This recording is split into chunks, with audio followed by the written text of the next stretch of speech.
You can watch it in your own convenience. Today we have the amazing, handsome, talented, sporting hair on his face during a pandemic. Jeffrey Paul is here.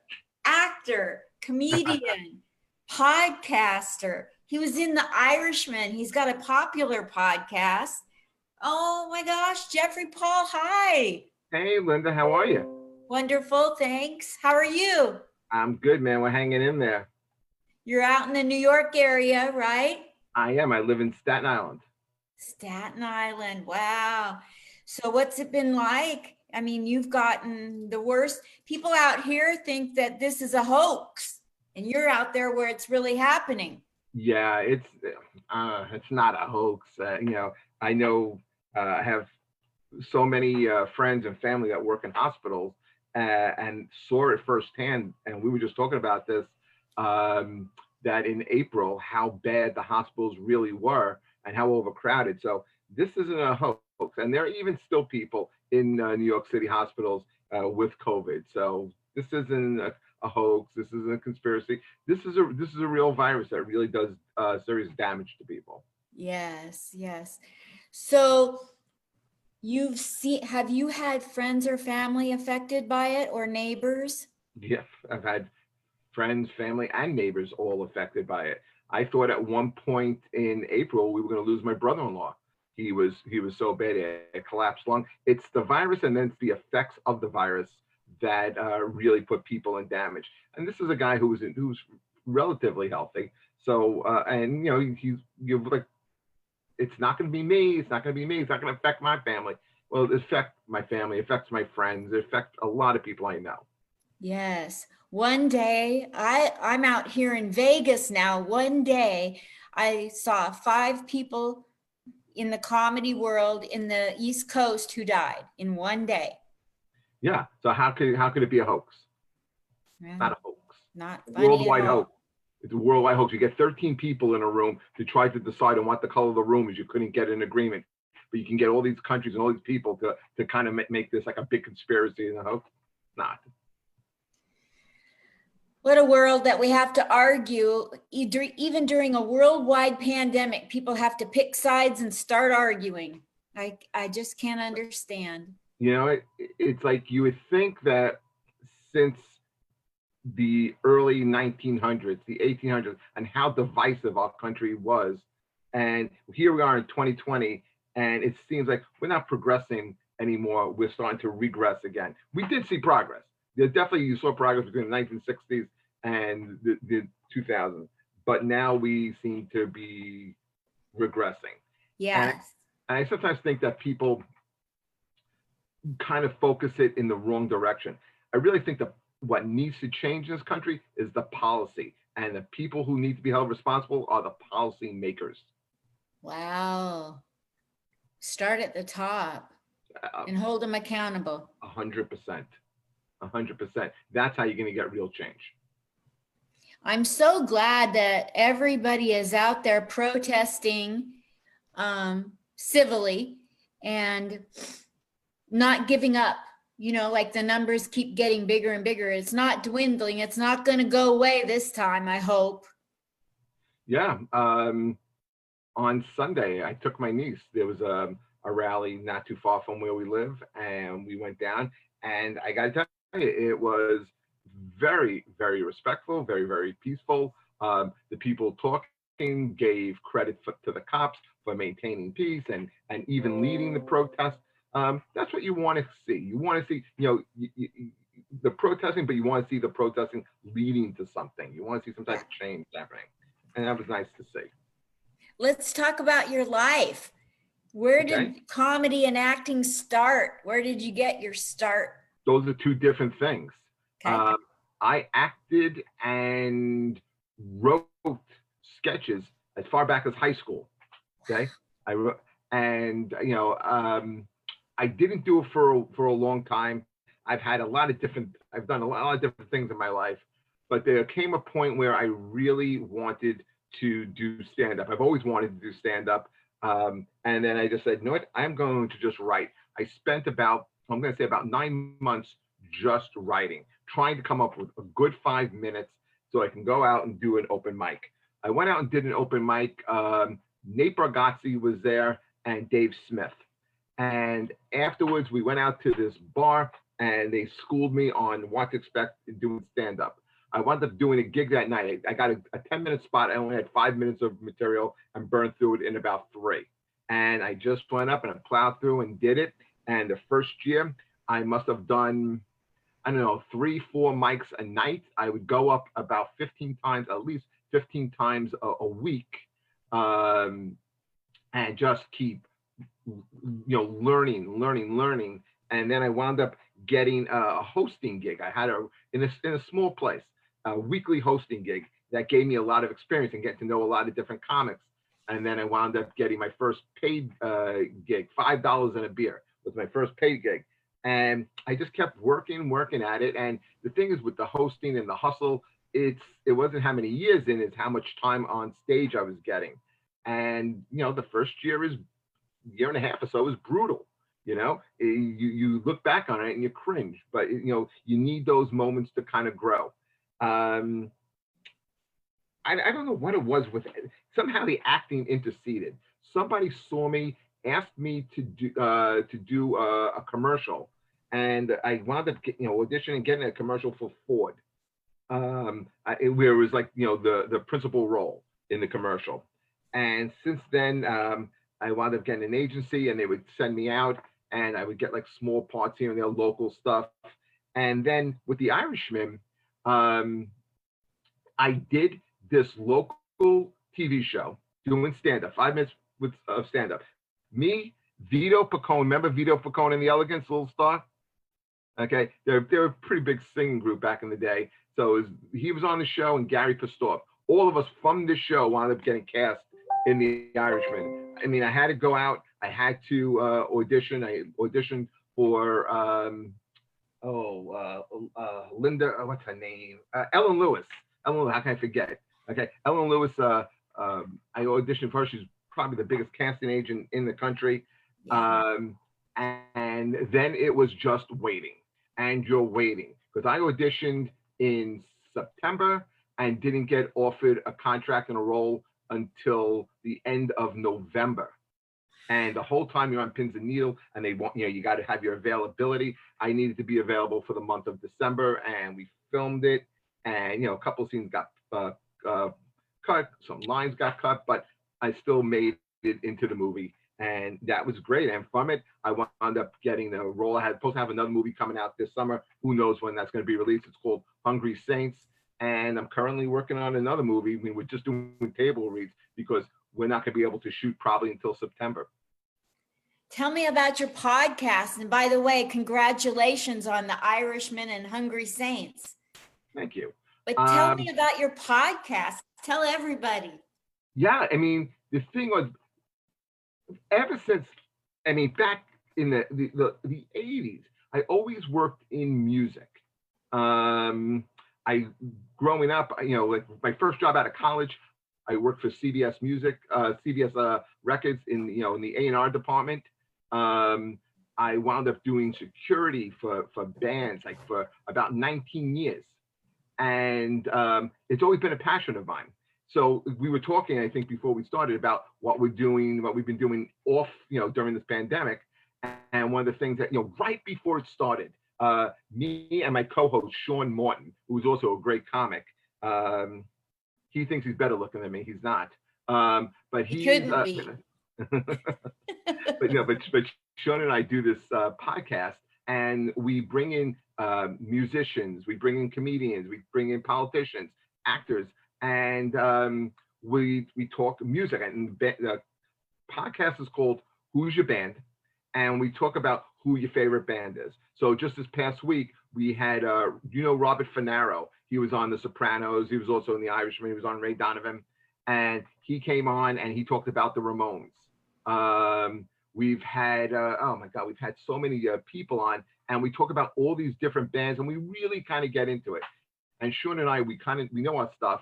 And I just love to hear other people's perspective, their interactions, their favorite songs, what got them into it. And then we also interview them, and we go off topic as well. And it's a fun, cool hang, but the gist of it is we talk about the bands and the music and why you love that band. Wow. Did you see the other day that Brett Hudson from the Hudson Brothers was on here?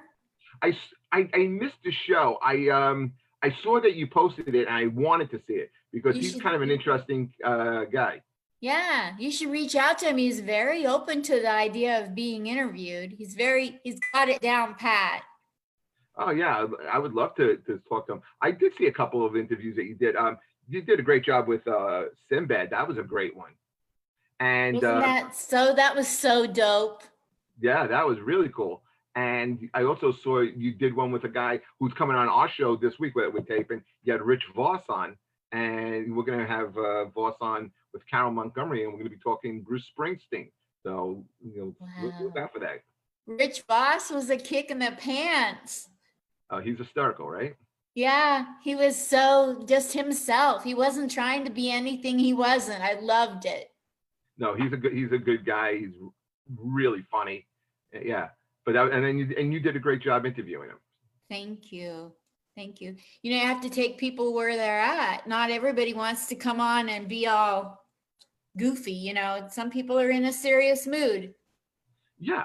I mean, that's the thing with these things. You kind of like go with the flow with it.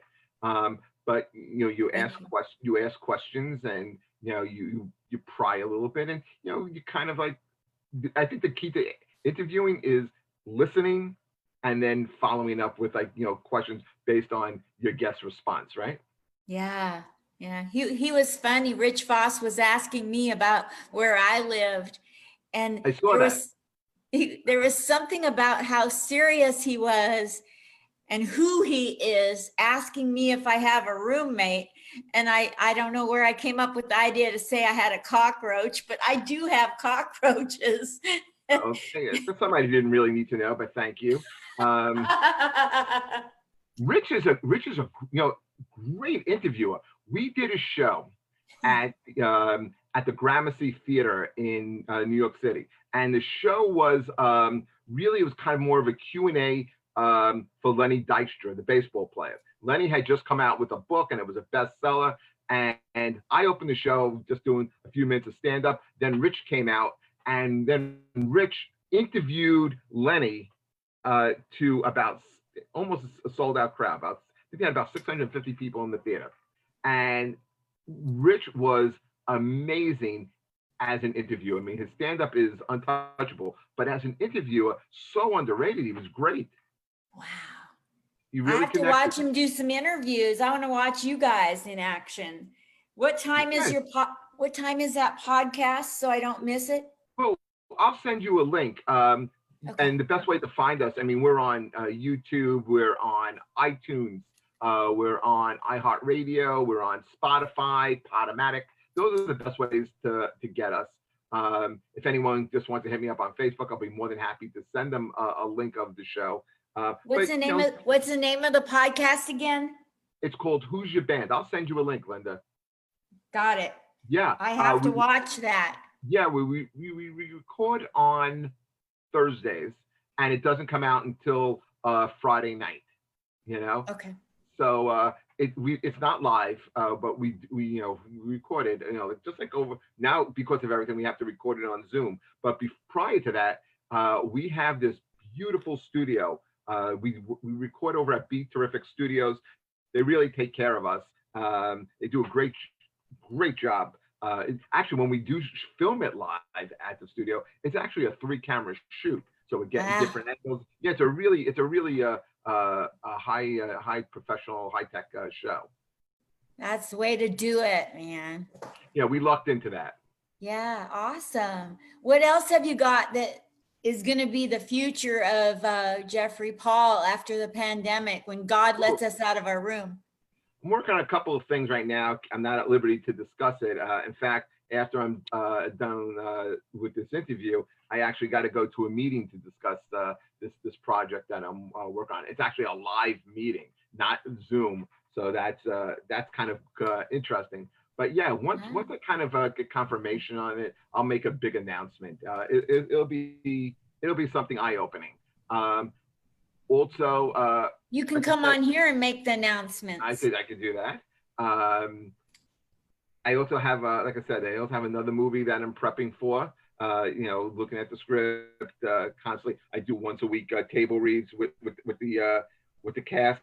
So that's what I'm doing. Also, this Saturday night, I don't know, the people who are listening in the New Jersey area, we're doing a parking lot show.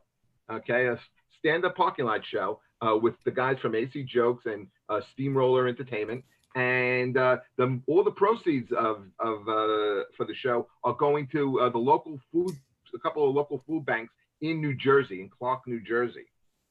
That's where the show is taking place. And the thing is, we'll be like on a stage, and the people will be in their cars, and the sound will be pumped into the car radios. But I just saw, just a few minutes ago, that the governor of New Jersey lifted like this ban. So I get the feeling that the people, if they keep their distance, they stay like, if they brought lawn chairs and stayed outside their cars, they can watch the show that way, which would be great because you could really connect with the people better, I think. Oh, great. Yeah, they should be able to. They're outside.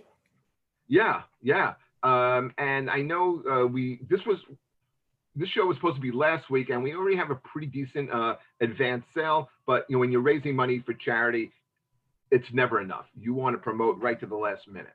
Yes, I would love for absolutely. people to come out and see that.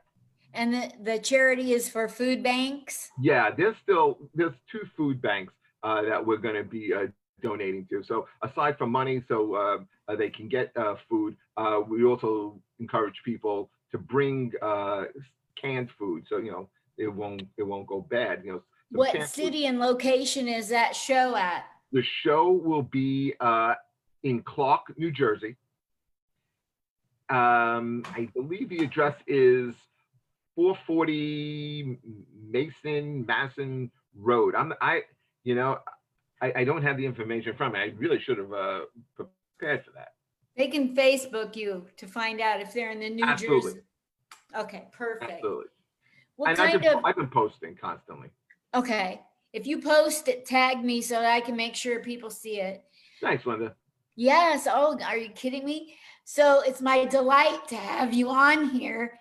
Now you've gone through most of the pandemic and you've come out, you look pretty sane to me.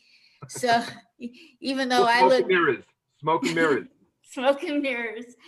What got you through the pandemic and what's going to get you past the pandemic? I mean, what got me through the pandemic? I mean, I think we're still in it, right? But it's what alternative do you really have? What am I going to do? I'm going to sit there and go into the fetal position and cry about it, or I'm just going to plow through. I was constantly, I was working every day through the pandemic. I was creating videos every single day. I have a kid in college. I have to keep working. So I don't really have time, to sit there and feel bad. I think you plow through, you hope to see light at the end of the tunnel. I watch the news conferences every day, hoping to hear something positive. And then when you see that we're really spiraling down and and the numbers keep dropping, that's encouraging. That gets you through. When things got to be too much, I get out. I have my mask. I would go for like these 4 or 5 mile walks. I'd have my headphones on. I'd be making my phone calls doing that. Or sometimes I'd just be listening to podcasts or interviews, like that. And just to get away from it. And that will sometimes, give you clarity, because if you just listened to the news every single day, it was depressing. So depressing. And that really took a toll on your mental health. If you remember at the beginning of the pandemic, I don't know what it was in Vegas, but here the weather was terrible. It was always cold. It was uncharacteristically cold through March and April. And remember, even I think the day before Mother's Day, it snowed in upstate New York. So it was kind of depressing, but you plow through.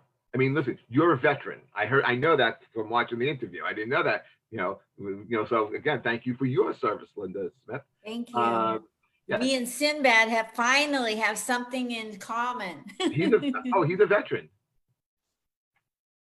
Yeah. Air Force. See, that's so cool. See, that's why these interviews are great. Yeah, but what would you do? You're not gonna roll over and die and let this beat you, right? No. We plow through. That's what we do. Yes, absolutely.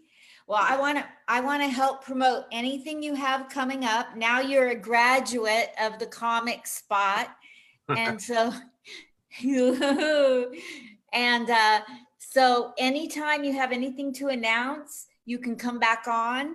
I'll fit you in and tag me in anything you want me to tell my people. I usually do that anyway, but you're a graduate now. You can come back anytime. You made it. Thank you, Linda Smith. Thank you, Jeffrey Paul. Have a wonderful day. Thanks for blessing me with this interview. Oh, get out of here. Get out of here. Forget about it. Forget about it. My Bye. pleasure. Take care, Love you. Linda. Be good. Okay, you too. Bye. Everybody's talking